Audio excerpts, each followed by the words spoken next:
Welcome to Mouse Clicks TV Rebooted, where we're talking about everything Linux, PC, and Mac. So welcome to the show. Let's get clicking.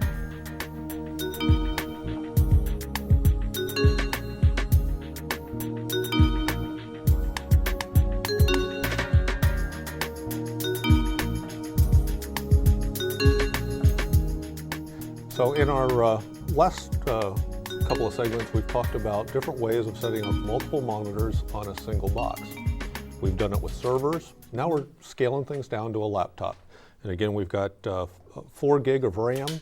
We've got a 0.5 terabyte of disk space, and we have a dual core CPU. So the equivalent of having 2 CPUs on board. Basically half of what we had with the server setup.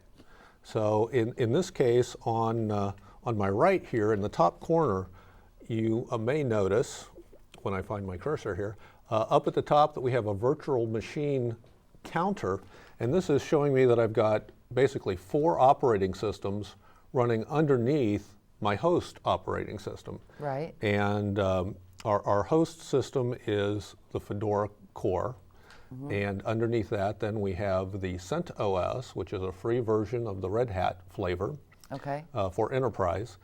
We have SUSE, which is the Novell flavor.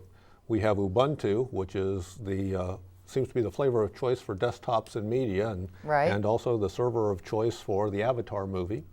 And we have even an XP Pro Release 3 set up as well. And one of the things I wanted to talk about in this segment is, why would you want to have multiple operating systems running on something as simple as a laptop? And from my standpoint... Yes, why indeed? Yes, why indeed? Because viruses and malware and nasty stuff like that. And you may recall we've talked in several episodes about Linux being less likely to have malware infections. But there are ways, as we try to make all of these systems work better with each other, that the more open you try to make it for ease of use, of course, the less secure it's going to be. So we've run across a couple of issues that I've gotten some information on, one of which is from Facebook. Now, a lot of people are on Facebook, and if you are, you can become my Facebook friend at facebook.com/don.corbett and friend me, and you can see some of these things. You'll just that we're friend talking about anybody here. that friends you. Anybody who wants to follow the show is going to be a friend of mine, by golly. So one of the downsides of Facebook, though, is it's a good news, bad news thing. Because of it being so media rich, there's been some malware floating around. I've heard about this. Yes, and it actually does affect everybody because it's set up with things like Flash and some of the other behind-the-scenes tools for web capabilities that are totally agnostic to your operating system. So one of the things that I did was, as I was going through and looking at my wall and checking my connections, I ended up going out to a spot where one of my friends had sent me a video link, or so I thought. Uh-oh. And when it just comes up and says youtube.com, chances are your friend didn't send it to you.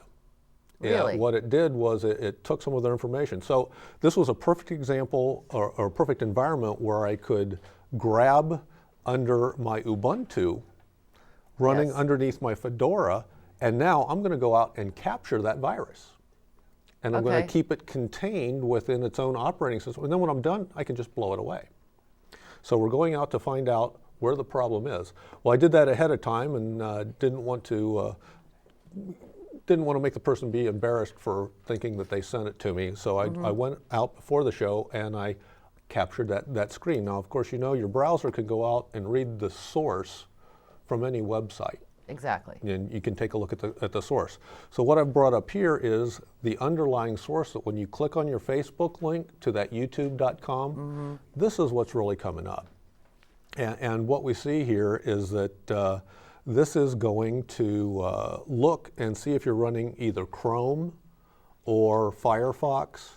So it's going to be specific, a little more specific, as to what browser tools you're using, so it knows how to better cause you trouble. Interesting. A very, very unique approach. And again, since And so if you were running something like Firefox or Safari, doesn't apply? yes, it does. Okay. Safari is in the list as well. It just knew that with my architecture, Safari was not one of the options for me. But what I have here, and I see it's pointing out to YouTube, and it says people on chat roulette.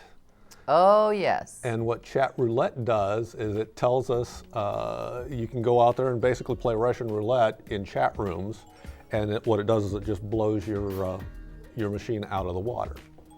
And so by having this, we can isolate it, identify it, blow it away, stay away from it from then on. Very interesting. So we're going to break for now, and we'll be back with more Mouse Clicks TV Rebooted.